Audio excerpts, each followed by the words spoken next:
Доброго дня всім! Ми будемо починати наш ефір сьогоднішній.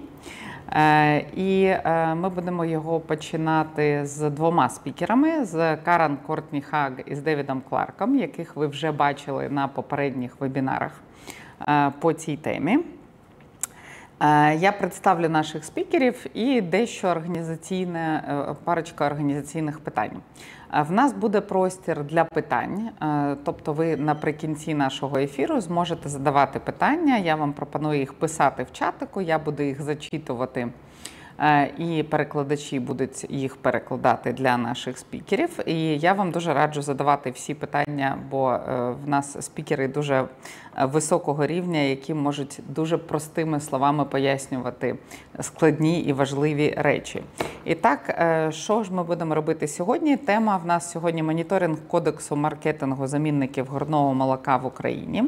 Наші спікери – це Карен Haag, спеціалістка з питань харчування регіонального офісу ЮНІСЕФ у Європі та Центральній Азії. Вона має кваліфікацію дієтолога та спеціаліста з громадського харчування, родом з Австралії. Працює в ЮНІСЕФ з 2010 року в різних країнах і контекстах. І в усіх країнах, де Карен працювала, вона активно підтримувала програми з грудного вигодовування. І Девід Кларк, міжнародний юрист у сфері громадського здоров'я та прав людини, правовий радник програми з харчування ЮНІСЕФ з 1995 по 2020 рік і допомагав більше ніж 60 країнам у розробці законодавства для впровадження Міжнародного кодексу маркетингу замінників грудного молока. Я дуже рада, що наші спікери вже з нами, і прошу тоді Карен почати, а потім Девіда продовжити. Будь ласка, Карен.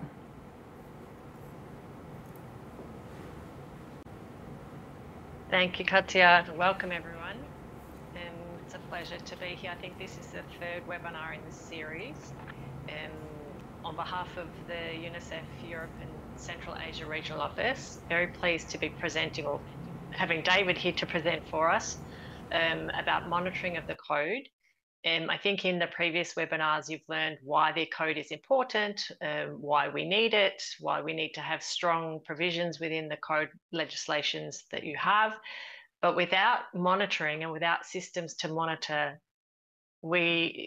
all of that hard work in setting up your legislation really goes to waste. So it's really important that today we're focusing on the sort of mechanisms, the tools that are available that you can use to monitor implementation. And David will go into much more detail on that. And there's some exciting new tools coming out and that are available that use artificial intelligence that I think Ukraine has already started to think about using. So it'll be really exciting to see that evolve in the coming months and years. As I've said, monitoring is important. It's a critical part of the whole implementation. Without it, we don't know whether what we're doing is succeeding. So UNICEF is here to support the Ukraine government and support the stakeholders in the country to look at what monitoring you're already doing and how you're doing it and how to improve on that.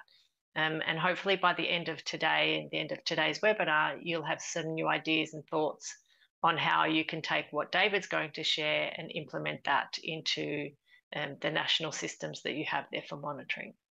So with that, I'm going to hand back to Katya, and I think then she'll introduce or she'll give the floor back to David. Thank you. Дякую, Карен. І тоді розпочинаємо нашу презентацію з Девідом.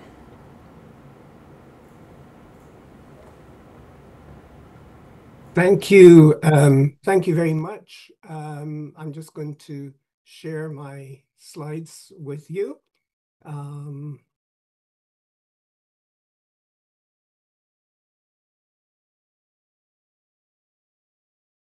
Sorry, came on the further on. So anyway, I'm going to be talking about where has it gone? Sorry. I have a new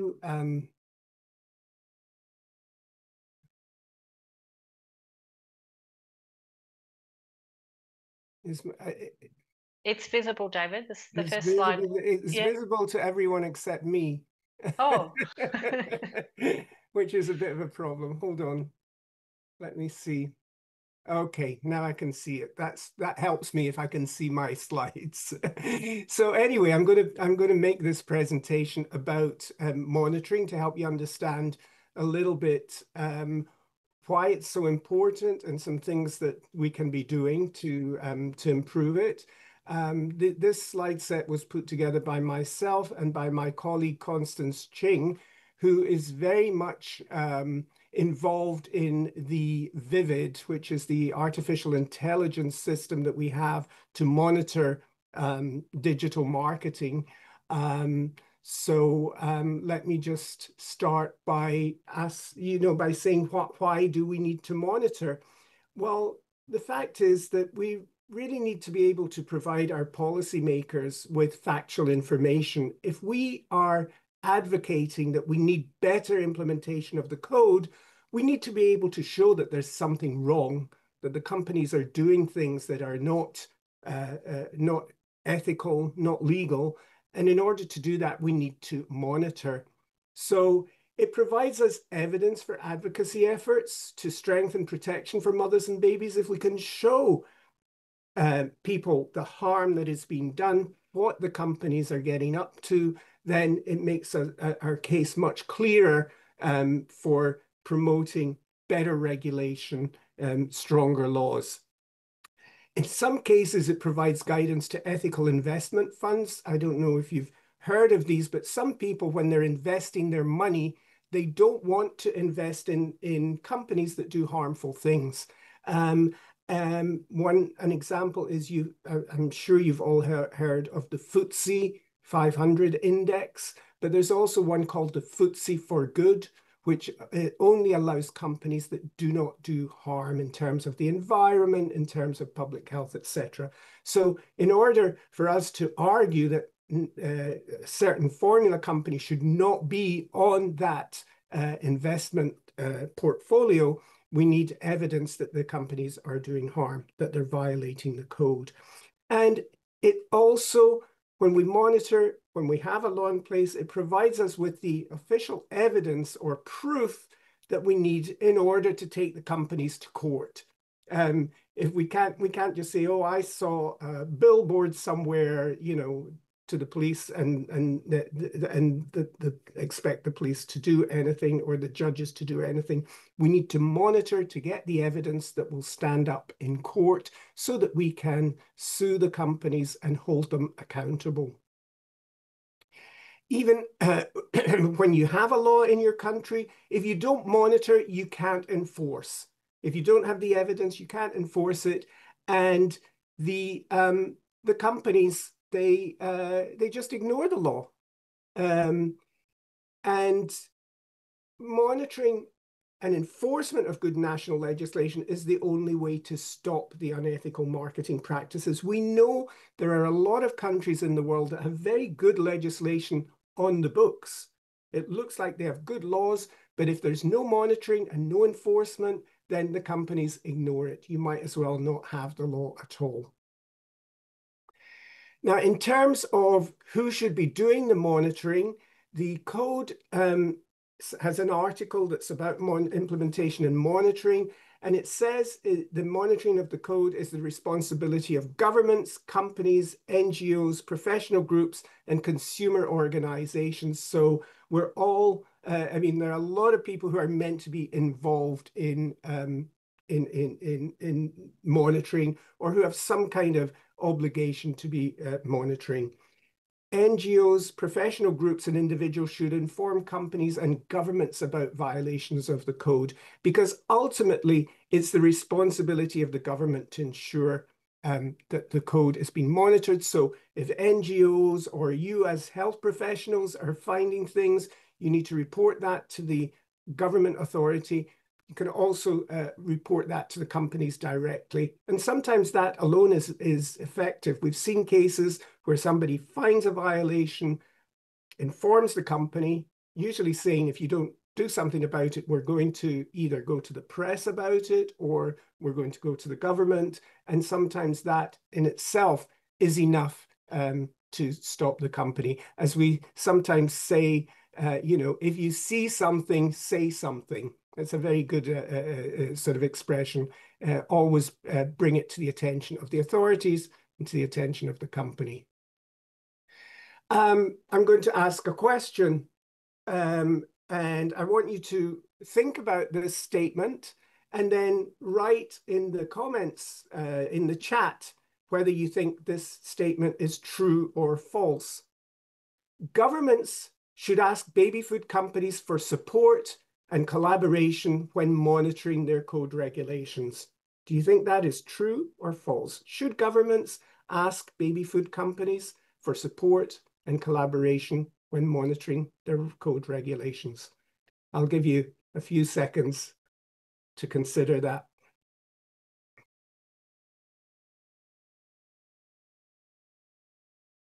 Okay, and the answer is, it's false.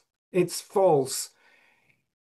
And remember, the code was adopted in 1981. By 1996, the World Health Assembly, meaning all of our ministers of health from around the world, they were realizing that companies should not be involved in government monitoring. And they came up with this resolution that said monitoring should be carried out in a transparent, independent manner, free from commercial influence.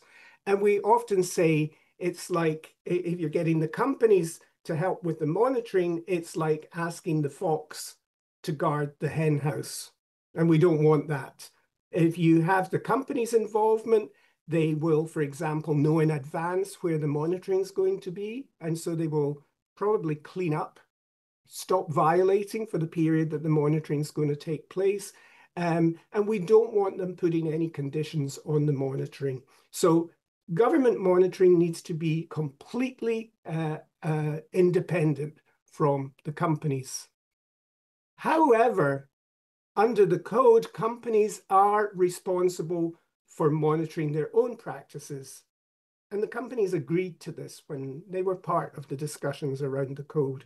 So independently of what governments have done and legislation that governments have implemented, manufacturers and distributors, the baby food companies, they should regard themselves as responsible for monitoring their marketing practices and for taking steps to ensure that their conduct at every level conforms to them. So companies are placed under an obligation by the World Health Assembly, an obligation that they agreed to monitor their own practices and make sure that they are not violating the code. The companies very often claim, oh yes, we do that. We don't violate the code, we comply with the code, but our monitoring shows that that is not true and that they do violate the code widely and systematically.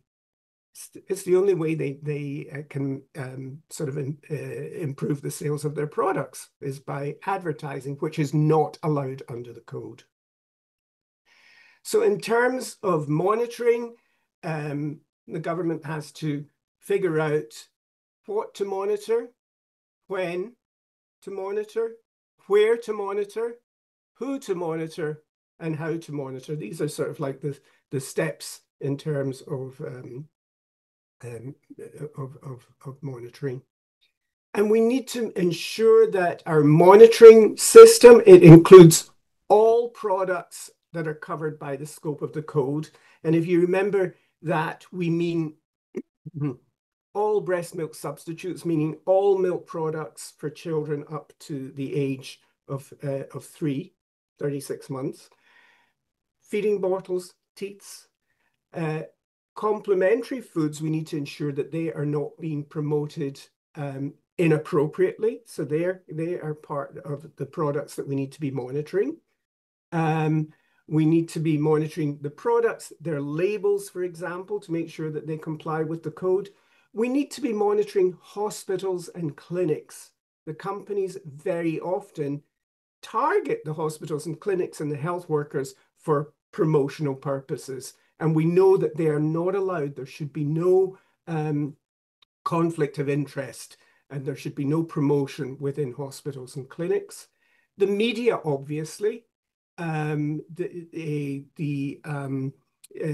that's that for years has been the way that things are marketed on TV, billboards, magazines. The radio used to be very popular for promoting these products. On the street and in stores, we know that you're not allowed to use promotional practices in the store.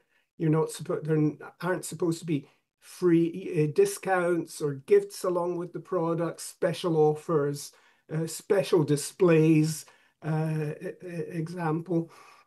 And then we also need to look at new products that are coming in to try and use cross-promotion practices. For example, I'm not so sure in your country, but in Asia, certainly, the companies that make the baby formulas were beginning to introduce, with the same brand, the same sort of labeling, milks for mothers, for example, claiming that these milks would improve a mother's milk production, etc. Not true, but anyway, they were trying to get the, and for pregnant women, milk for pregnant women to improve, they were claiming that it would help prevent neurotube defects because of some of the ingredients, the folic acid ingredient in the formula. And again, we know, or you know, that by the time the woman's pregnant, it's too late to be giving the folate for that kind of outcome. But anyway, these new products arise in order to try and get the customer hooked on the brand as early as possible, including during pregnancy. So we need to make sure that we're monitoring the arrival of these new products. And of course, something that I'm going to speak about more fully, and that's digital marketing. I think now we all realize that that is the way that the companies are getting to us, on our cell phones, on our computers, just wherever way they can. So, true or false? Another question for you. The code was adopted way back in 1981. Therefore, it couldn't prohibit digital marketing because digital marketing wasn't around in 1981. Is that statement true or false? And I'll give you a minute or two, or a few seconds to work on that. So the code was adopted in 1981 and therefore does not prohibit digital marketing.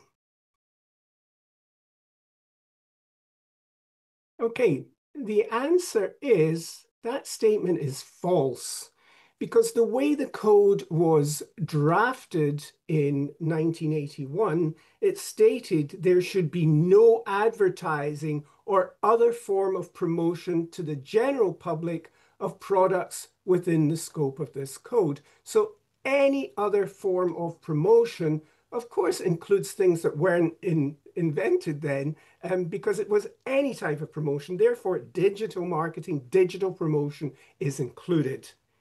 However, many countries feel, and many people feel, how do we deal with this? They need guidance on how to actually catch the companies in this digital marketing. So in 2022, WHO came out with this report demonstrating the extent to which women are exposed to digital marketing. And I'm sure you all feel it. You all feel that you're being marketed to all the time.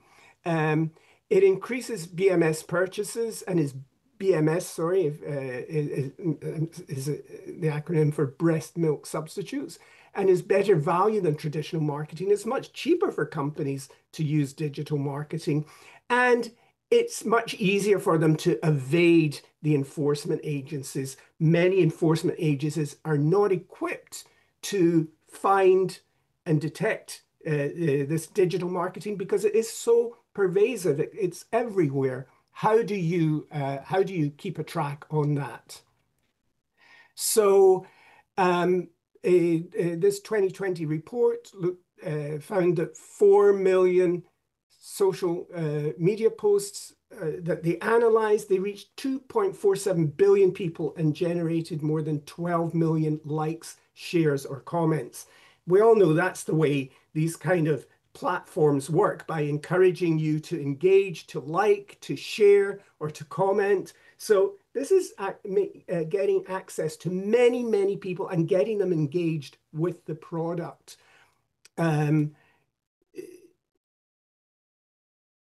So I think what's important to remember here is that of the brands that were analyzed, engagement, this liking, sharing, or commenting was up to 10 times higher than what is considered an effective marketing campaign. So the companies, and all companies, not just breast milk substitute or baby food companies, they really hit gold when they realized how effective digital marketing was. Cheaper, much more effective, and we need to be able to hold them accountable.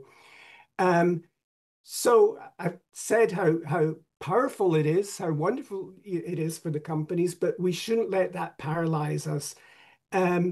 It's because of how powerful it is that we need to remember existing laws that prohibit BMS promotion, including advertisement on mass media, do not exclude digital media. It's included in our laws. So companies that are using digital platforms to reach mothers, to reach pregnant women, to reach any of us, are violating the law. Generally, mainstream practices on digital platforms such as advertising, retail sales promotion, and contact with mothers are broadly covered by these legal measures. And these are all things that are being done now digitally, reaching out to mothers, sales promotions, etc., that pop up on our mobile phones every hour, if not more often. So there is a whole range of the digital marketing. I'm sure you've come across many of them. We've got the social media, your Facebook, Instagram, etc., mobile apps, blogs, people that blog, websites, obviously, digital broadcasts, you know, the podcast. Everyone can be a broadcaster these days. You just start your own podcast. Direct contact with mothers, reaching out to mothers. Influencers, we all, know these folks on TikTok, Instagram, whatever, that are considered influencers. What they say, people want to buy. And that works also for baby foods and baby formulas. User-generated content, and using these platforms to provide infant and young child feeding information. And those of you who have been on previous webinars know that we do not want, and companies are not allowed to be providing information on infant and young child feeding to pregnant women and mothers. We don't want companies that benefit from selling their formula to be telling mothers how they should be feeding their babies.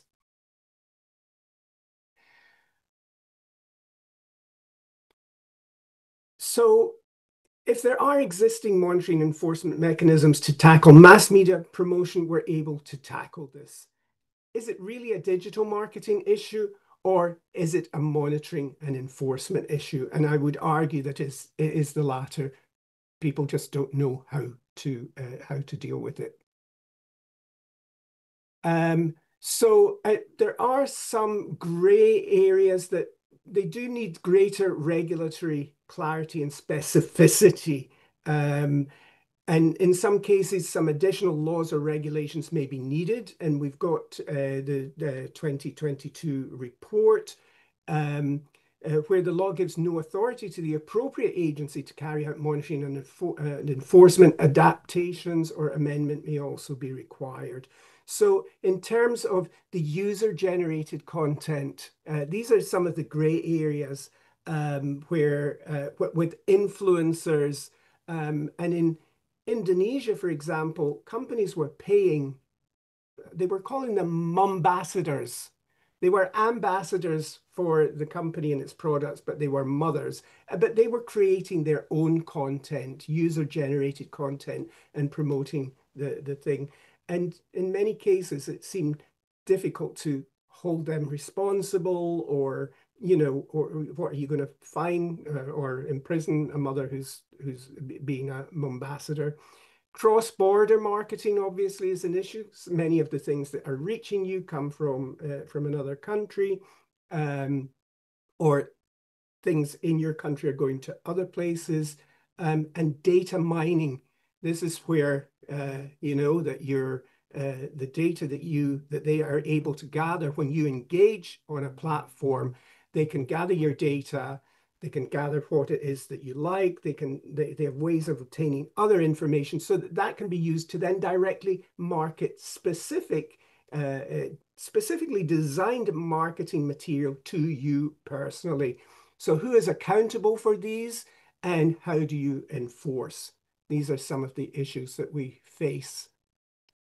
So what is user-generated content? And I'm sure you've all come across this, maybe not necessarily in the just in the baby food issue, but you know, these things that you see on Facebook or in web pages, and it's asking you, for example, Enfamil A+ milestone memories, little moments, big memories, upload your photo, watch then share your precious moments. So this is a way of actually getting people engaged and getting them to be part of the promotional sort of chain by becoming involved and creating this user-generated content.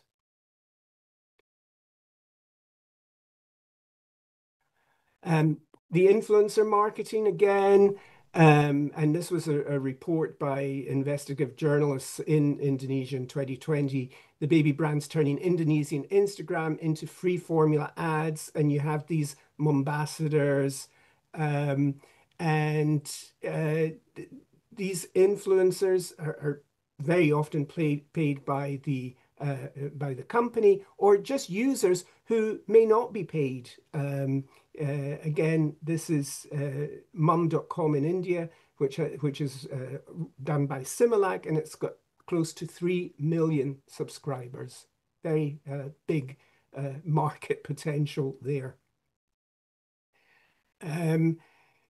So the companies are using new tactics, new strategies that aren't generally recognized as traditional advertising, such as the online baby club, you know, join up and get our newsletter, or get coupons or discounts for formula, advisory services, social media influencers, and user-generated content.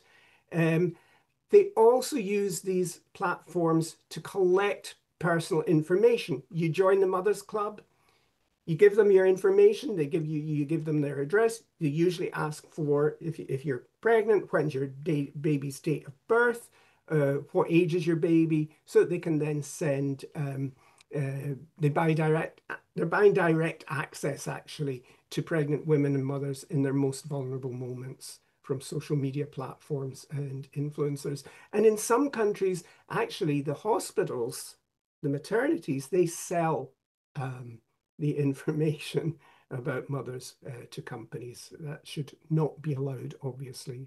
Very unethical.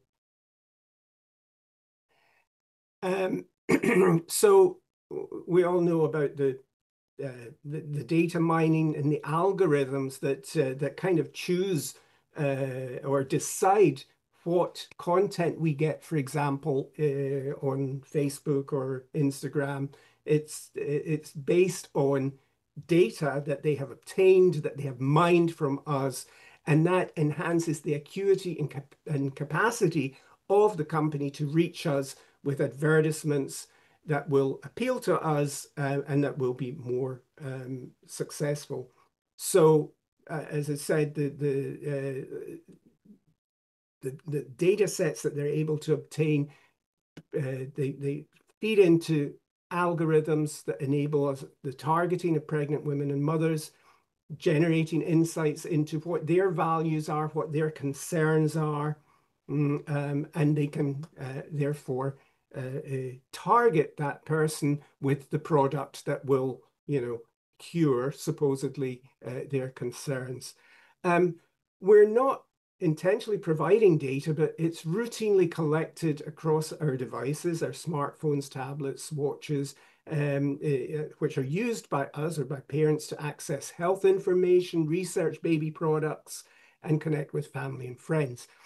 I don't know if you've experienced this, but for example, I'm often when I'm researching or writing or whatever, I will Google breast milk substitutes or a company and a type of formula or something. The next thing I know, my computer is then coming up with advertisements for those products. Even if I go into BBC News, I've had this happen. I get the advertising band along the top providing me information on breast milk substitutes. So this is a way, a very powerful way they have of getting our information and targeting us. Now, there are, in some cases, regulatory frameworks that are found in non-code regulations that aim to protect personal data and online safety. And these are considered to help restrict digital marketing of breast milk substitutes. And I know, for example, when I am back in Europe, that there is much more of an alert about cookies, about allowing access, et cetera, than there is in the United States. So we've got the General Data Protection Regulation in the EU, and in Ireland, they've got the Online Safety and Media Regulation from Ireland. So these are important things. However, they don't completely stop or ban promotion. We need to do that through through our code legislation, our code regulations.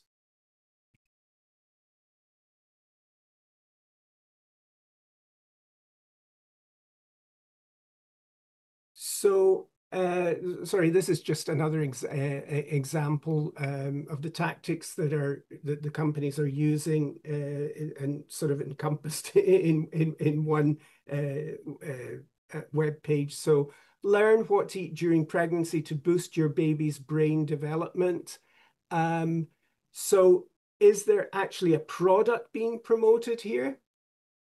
And if so, what product? I mean, it's not saying use. It's talking about nutrition, what to eat to develop your baby's brain development. But you can see it's the Enfa Mama A Club.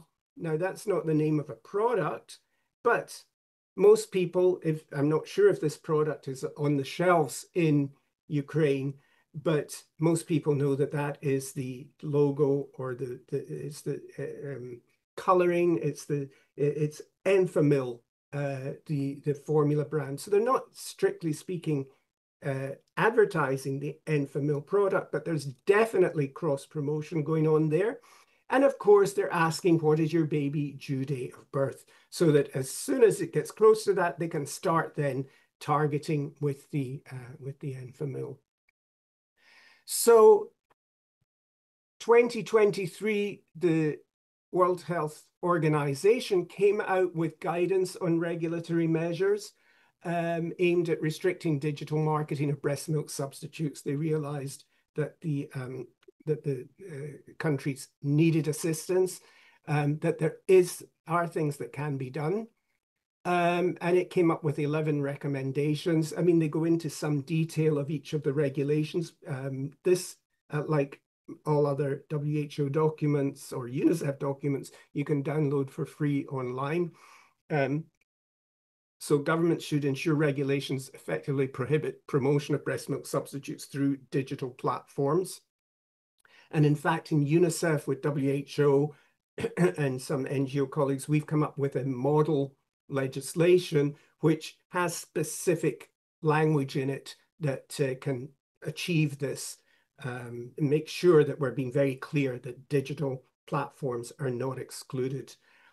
Include digital promotion in healthcare systems and health professional associations. So make sure that there's a prohibition of digital promotion in healthcare systems and among health professional associations, include point of sale digital environments. So no digital promotion through stores, you know, getting in touch with special offers, etc., that type of thing. Prohibit inappropriate promotion of foods for infants and young children that are not breast milk substitutes in digital environments. Remember, we're concerned about the promotion of breast milk substitutes, but we're also concerned about the inappropriate promotion of foods for infants and young children. That means promotion of products that are not really suitable for infants and young children, or promotion that undermines breastfeeding, etc. So one of the important things is to confer legal duties of compliance on entities along the digital marketing value chain. What does that mean? It just means that we have to make sure that we are holding legally responsible the owners of the platforms, the designers of the content, the company that is paying for the content, etc. Everybody that's involved, from the company saying we want this promoted to the marketing company or the PR company that comes up with the digital platforms strategy, to the actual, whether it be Facebook, whether it be Instagram, or whoever is in charge of that company. We need to hold them responsible because they are breaking the law if they are promoting these products on their platforms. You need to identify and provide resources and authority to government agencies responsible for implementation, monitoring, and enforcement. Do the agencies in your country realize that they're responsible for protecting mothers, protecting parents, protecting pregnant women from this? Do they have the resources? Do they have the training? So we need the government to identify the gaps there and make sure that they're filled with support from WHO. Strengthen monitoring systems for detecting prohibited marketing. Enforce regulatory measures, including in digital environments, by applying effective, proportionate, dissuasive sanctions.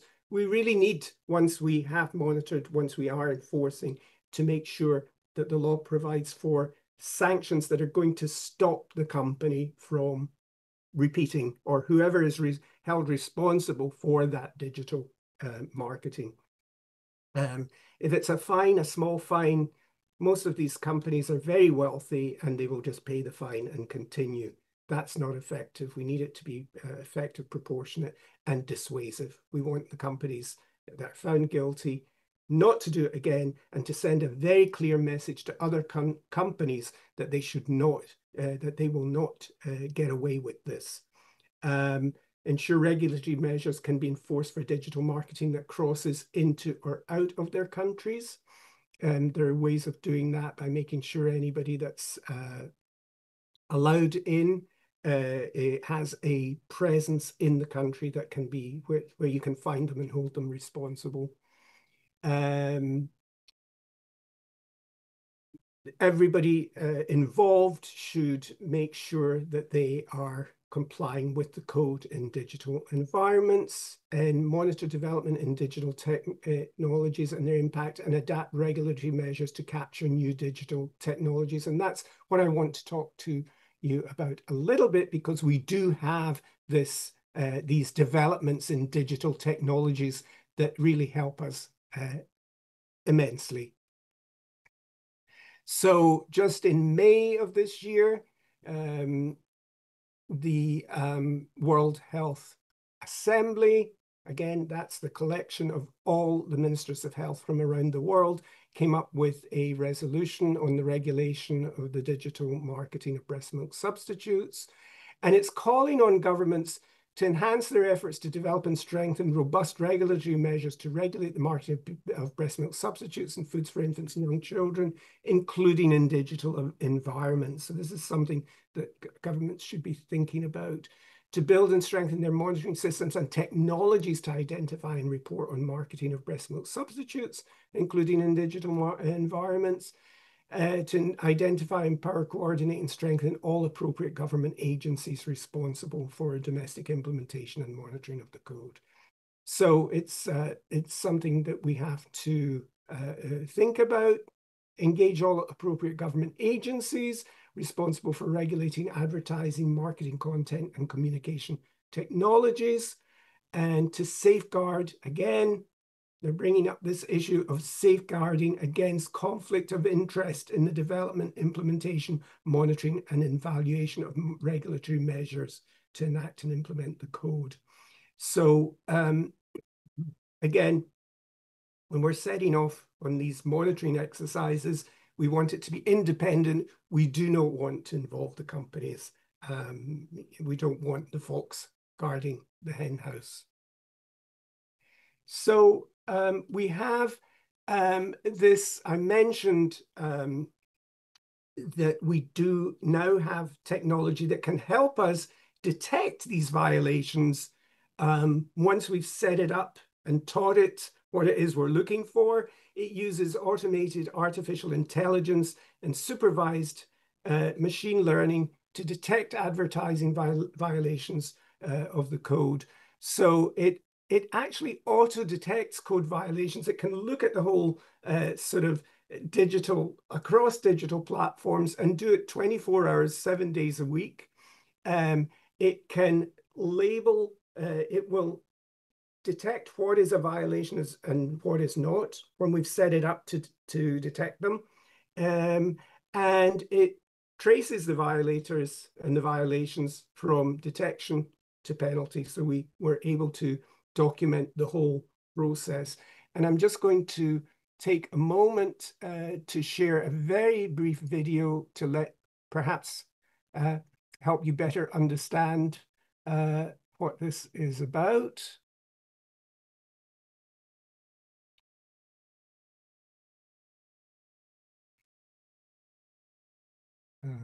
How do I start it? Here we go. Can everybody see that? Yes? Is it visible? Yes? Artificial intelligence, or AI, leverages computers and machines to automate analytical model building and mimic the problem-solving and decision-making capabilities of the human mind in a quicker manner and less error-prone. AI and the digital technology are transforming businesses, including healthcare, to improve productivity and increase market shares and profits.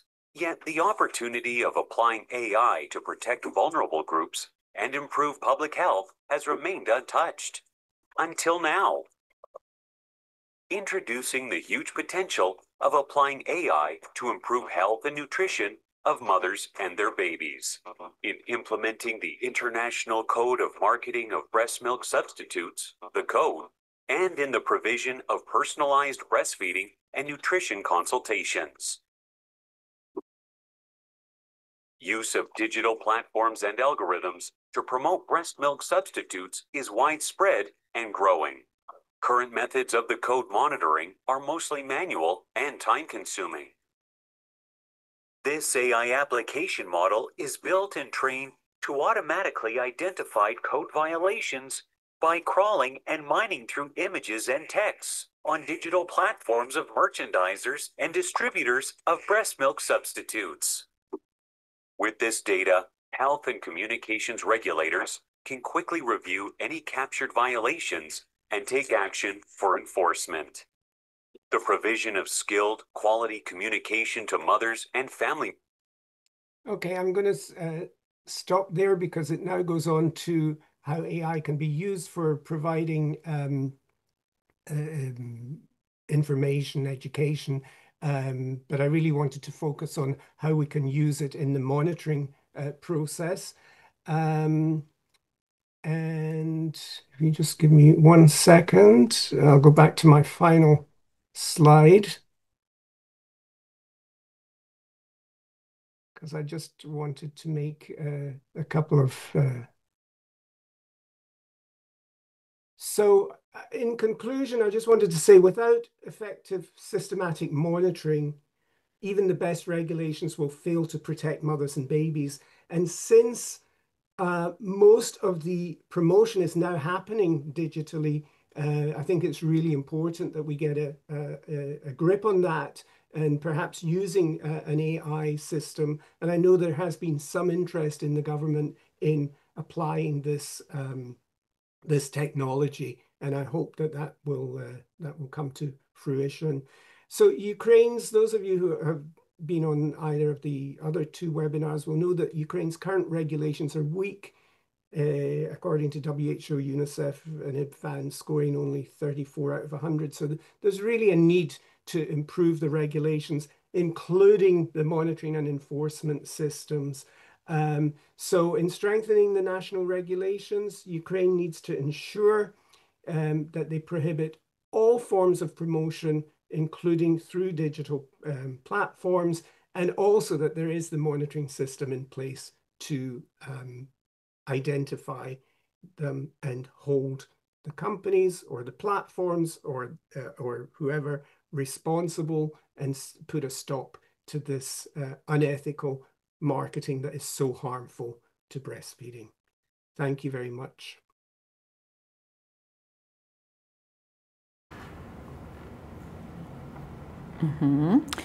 Дуже дякую Девіду за таку, дуже, на мій погляд, зрозумілу презентацію. Питання, якщо є, колеги, задавайте, я буду їх бачити в чатику.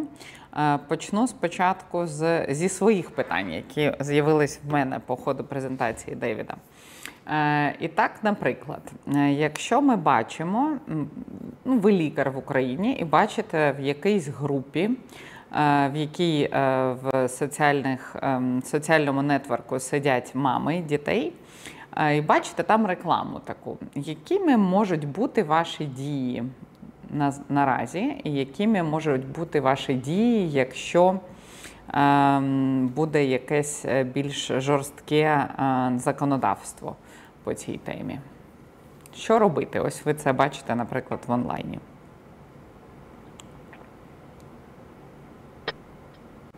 Okay, if you have an effective regulation in place, that should include a monitoring and enforcement system that allows for reporting by the public of violations. In several countries they have that. It's public enforcement of the regulations, and that would give the opportunity for you to notify. Nowadays it could be through email. In some countries they have a website. The Food and Drug Administration of the Philippines, for example, it has anybody can take a picture or a screenshot in the case of it and do that. But I would say, you know, if you are a doctor or a pediatrician and you're aware of this, as I said before, if you see something, say something. And I have an anecdote of a number of years ago. A woman from a small breastfeeding NGO in the Caribbean got in touch with me by phone. Said, "Look, I've just been in the local supermarket. The company is doing like a game for mothers. They have to they put 5 products on a table. They cover the products over. The mother has to recall the names of those products, and if she recalls the names, she gets them for free." I mean, total promotional exercise, totally against the code, against the national regulations. She said, "You need to do something. You need to do something." And I said, "Well, that's not really our job here at UNICEF." I said, "You need to do something." She says, "What do you mean me? I'm just, who am I?" I said, "Look, you write to the company and and I said, you copy the letter to the Director General of the WHO. the executive director of UNICEF, and the head, you know, and you send a copy to the headquarters in the United States. It was a US company. So she says, "Oh, would you write the letter?" I said, "No, you can write the letter. You told me exactly what the problem is." So she wrote the letter. I provided her with in those days, we still used faxes. I provided her with the fax number of the Director General of WHO, the Executive Director of UNICEF, the CEO of the company in the United States. She sent off the faxes, and the next day that promotion stopped. You've no idea how powerful this mother felt. She had taken on those companies. So it's always worth, you know, bringing it to their attention. And we've had other experiences where that works. But ideally, what we want to have is a system in place with good regulations, good monitoring and enforcement, where it's brought to the authorities' attention, the authorities come down on the company, and it stops. But we can always do something. Karan? If I can just come in there, because I think what David's saying is that the role of the public themselves is really powerful. And whilst we do a lot and we spend a lot of effort focusing on strengthening the legislation and improving the laws, etc., we have to also think about how do we inform the general public of why these laws are important and what their role could be in supporting implementation and monitoring. So I think that, you know, as UNICEF, we like to support with what we call the social behaviour change, really increase awareness amongst general public of why these laws are important and what their role can be. And if you do those hand in hand, then I think you have a much stronger reaction from public, and they feel more empowered and capacitated to actually do something and take action when they do see something. So that's, I think, really important to consider.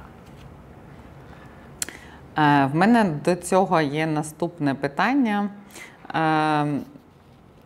Як в інших країнах, які приклади, як саме це працює? Наприклад, хтось пожалівся, і ця жалоба дійшла кудись. А що потім? Чи це штрафи, чи це якесь адміністративне чи кримінальне порушення? Наведу такий приклад по іншій темі. Нещодавно була така історія, де пожалілися мовному омбудсмену в Україні на те, що на плакатах в одному з шпиталів використовувалася російська мова, що є забороненим в Україні.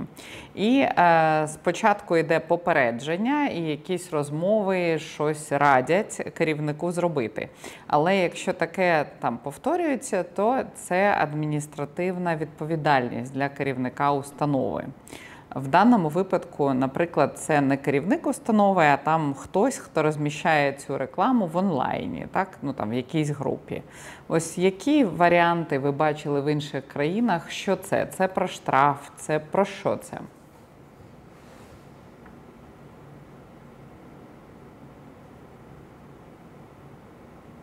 That's a very good.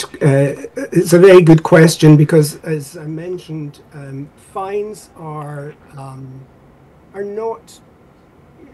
I mean, unless they're very substantial, they may not be effective, because companies have huge resources. They make huge profits, so they look at it as paying a tax. Really, it's an additional taxation if they get fined, and they continue. However, if there are, in some countries, I know, for example, that one large company that manufactured feeding bottles, it was violating the code. It was violating the law in India, which is a country that has a very good legislation, has a very active grassroots NGO, non-governmental organization, watchdogs, and this company was violating the code by offering special offers in a supermarket, and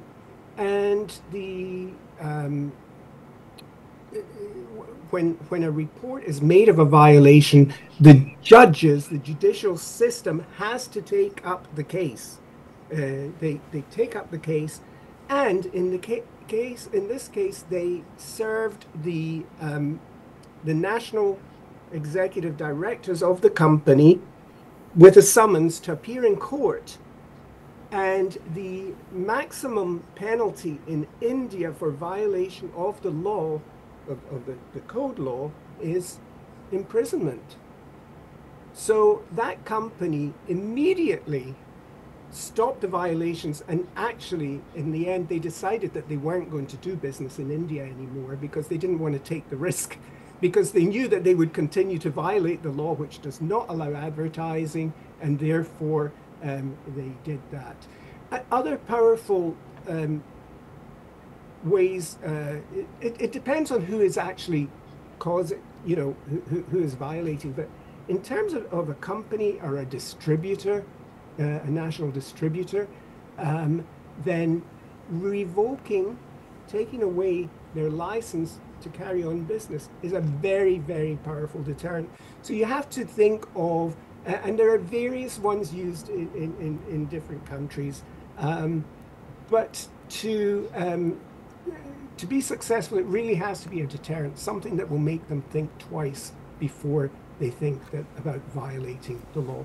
Let's remember, these laws are in place because the unethical, illegal promotion of these products undermines children's health, growth, survival.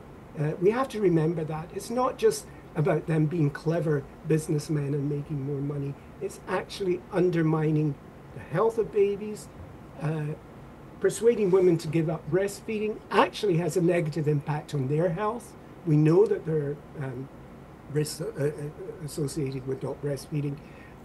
So we have to bear that in mind, and we have to make sure that the sanctions are serious enough to deter companies from continuing with their violating. And the important thing is, if your government shows with just one or two big cases that they are serious about clamping down on violations, all the other companies will take note and they will stop it as well. So just one or two cases actually has a very, very powerful impact on violating behavior. It gets the companies to begin to behave. Karan?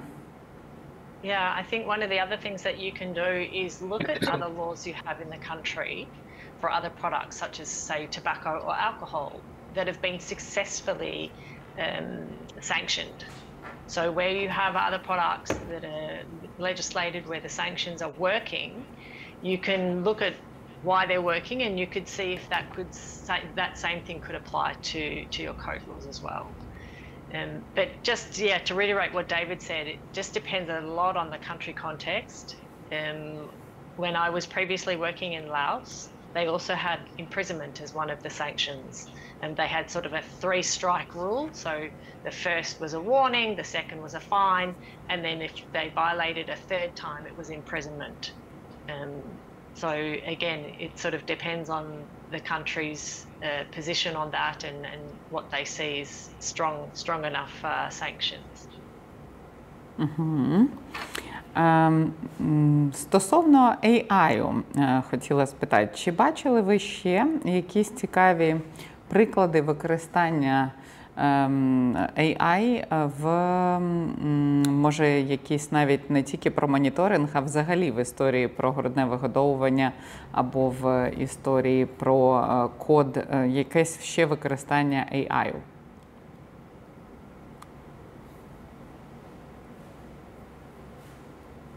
Yeah, I think this is quite a new area for us, for those of us who have been working in this. So for the moment, I think the AI, the Vivid tool, excuse me, sorry,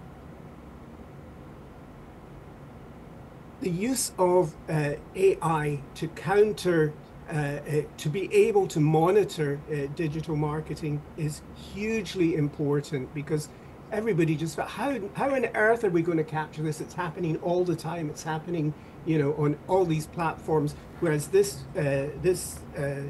tool actually enables us to catch all of those, and that's very important. I actually stopped the video halfway through, but it went on to show how AI can be used in providing information to pregnant women, to mothers, to fathers, to parents, and it can do that by responding to, for example, the whatever issue, whatever problem, whatever question. So I think we're there. I'm sure.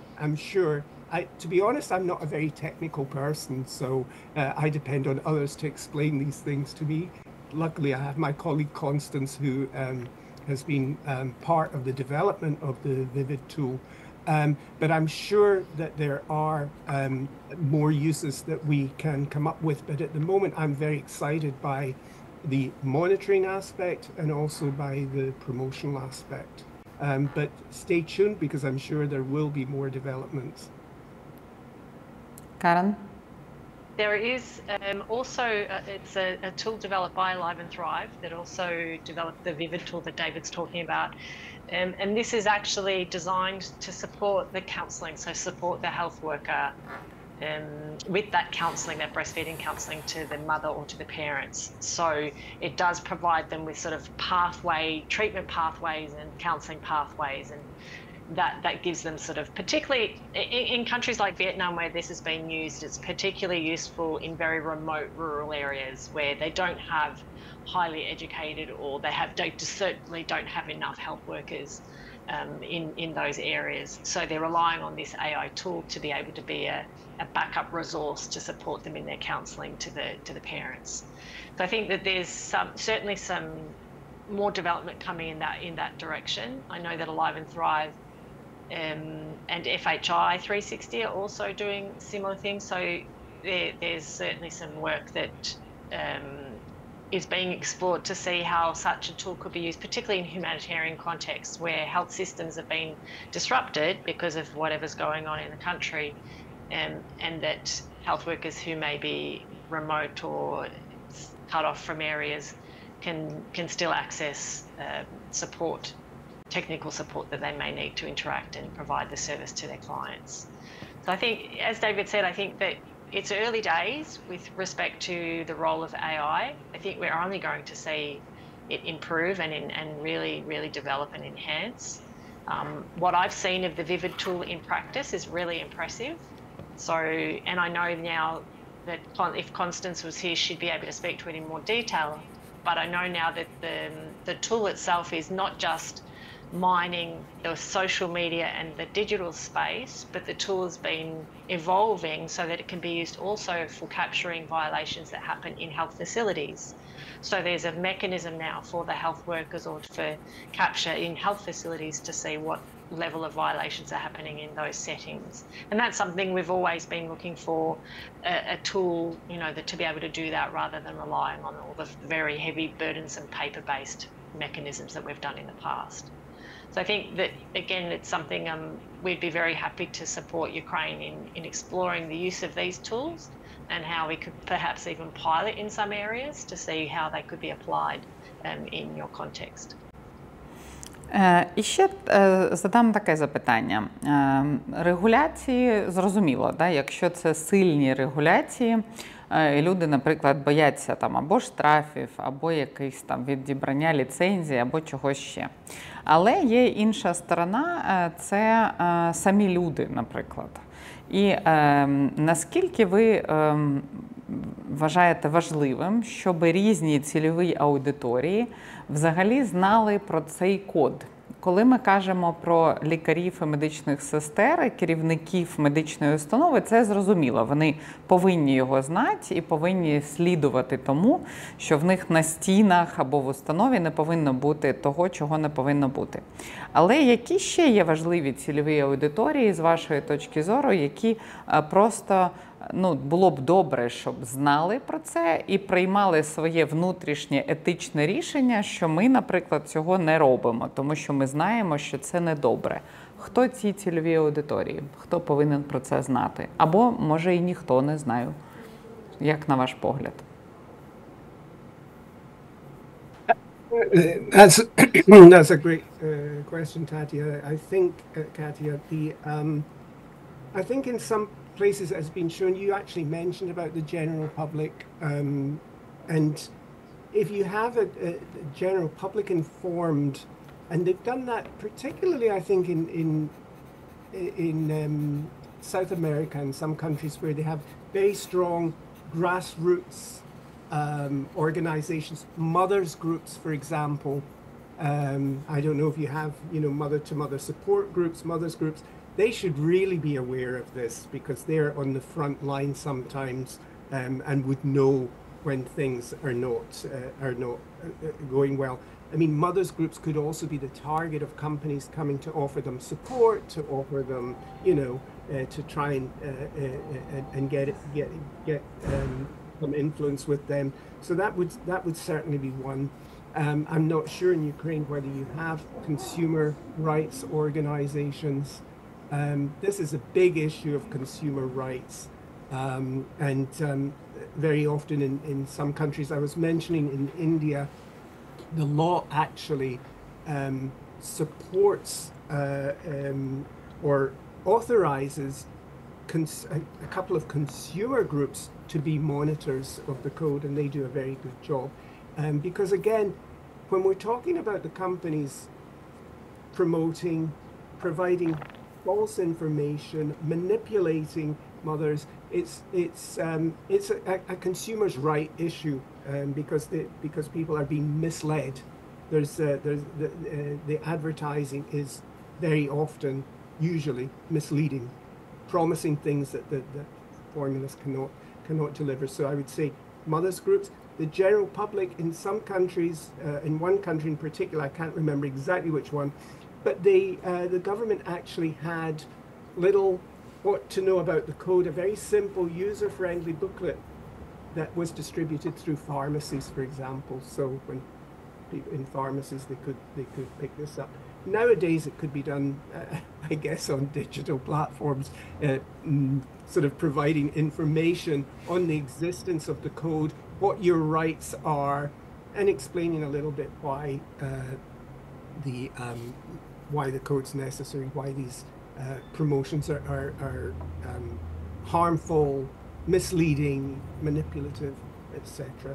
So those are two or three. I'm not sure if Karin has any others to add. No, I think you've covered them. I think in a lot of countries, I'm just thinking in Argentina, for example, the role of civil society and the NGOs is extremely important.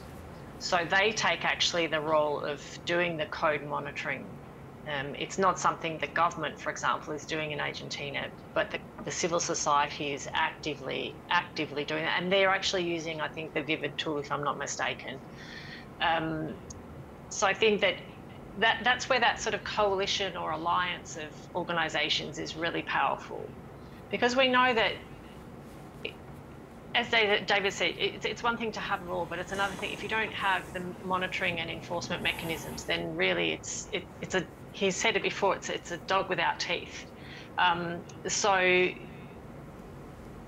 we can't, no one organisation can sort of really do this. So I think it's important to understand who in the country are your allies and who can you bring together to convene as a sort of a coalition that can work together and play different roles in terms of the monitoring and enforcement and reporting. So civil society, mapping out who they are, the general public, David's already mentioned. I think maybe, in Ukraine, the patronage nurses play a big role in terms of the fact that they're going out to homes and having that engagement with families. And yeah, the consumer rights associations, as David said, are really, really powerful. And then we saw that, for example, in Nepal, Consumer Rights Association played an important role, not only in the monitoring and the joint advocacy, but certainly in influencing the changes to their law. and being present in those discussions as well. And they were there present to stand up for consumer rights. I'm not sure whether BEBO, which is the application, the parenting application that UNICEF supports across the Europe and Central Asia region, whether that's used, I'm not sure if it's used as much in Ukraine, but again, that's another mechanism, another way of sharing information with the general public about the code and why it's important, and that can help build that capacity of the general public. Я дуже вам дякую, Девід і Карен, за цей вебінар. Ми знаємо, що версії, які ми лишаємо записані як англійською, так і з перекладом українською, потім люди дуже добре додивляються, і медичні працівники, і батьки. Тому сподіваємося, що це буде і з нашим третім вебінаром. І я дуже дякую всім, хто був з нами. Нас аж було до 129 людей на Zoom, що мені здається дуже добре. І від початку до кінця в нас наростала кількість слухачів. Ми всім вам дуже дякуємо, що ви були з нами. І ви зможете знайти записані версії, як завжди. Показуйте їх колегам, розповсюджуйте їх в своїх вайберах, групах, які у вас є на роботі, наприклад, або в телеграмах, для того, щоб люди, особливо медичні працівники, дізнавались про все те важливе, про що нам розповідали сьогодні Девід і Карен. Дуже вам дякуємо ще раз, Девід і Карен. You're welcome. It was a pleasure. You're very welcome. Thank you so much. Дякуємо всім.